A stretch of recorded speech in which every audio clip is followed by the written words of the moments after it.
તો અત્ર છોટાઉદેપુરથી સમાચાર, જ્યાં છોટાઉદેપુરના નસવાડીના કુપા ગામે કોઝવેમાં મોટા પાયે ભ્રષ્ટાચારનો આક્ષેપ કરવામાં આવ્યો છે।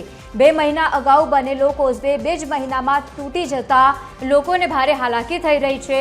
વર્ષો બાદ કુપા ગામનો પ્રાથમિક શાળાને જોડતો રસ્તો બનાવવામાં આવ્યો હતો। લાખોના ખર્ચે બનેલા હલકી કક્ષાનું કામ કર્યું હોવાનો ગ્રામજનોએ આક્ષેપ કર્યો છે। અધિકારીઓ અને કોન્ટ્રાક્ટર દ્વારા મોટા પાયે ભ્રષ્ટાચાર કરવામાં આવે છે।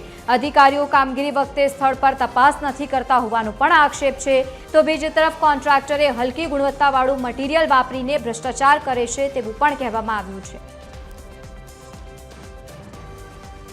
કુપા ગામની અંદર જતો રસ્તો છે અને પ્રાથમિક શાળાને જોડે છે। આ રસ્તો અને આ આઝાદીના વર્ષો પછી બન્યો છે, પણ આ જે રસ્તો બન્યા પછી આ જે સ્લેબ ટેન છે કે પછી નારું છે એ પણ ખબર નથી અને એમાં લાખો રૂપિયા વાપરી નાખ્યા છે। અને 2 મહિના અગાઉ જ આ રસ્તો અને આ નાડું બનેલું હતું, પણ આ ભારતીય જનતા પાર્ટીના જે પાપના કારણે, એના મળતિયાઓને કારણે આ જે હલકી કક્ષાનું કામ વાપરીને એને જે કોન્ટ્રાક્ટરને જે એક દલાલી કરીને પછી એમને કરાવાયું છે એમના મારફતે। પણ કુપા ગામનો રસ્તો છે અને આ રસ્તો કુપા ગામની પ્રાથમિક શાળાને જોડતો રસ્તો છે અને આ રસ્તામાં નારું કે પુલ બનાવેલો છે એ ગમે તે બનાવેલું છે, પણ એમાં એટલું ભ્રષ્ટાચાર છે। ભાજપ સરકાર એટલા વિકાસની વાતો કરે છે અને ગરીબ લોકો સુધી જે વિકાસને પહોંચાડવાની વાતો કરે છે એ અત્યારે તમે જોઈ શકો છો કે કેટલા હદે ભ્રષ્ટાચાર કર્યો છે।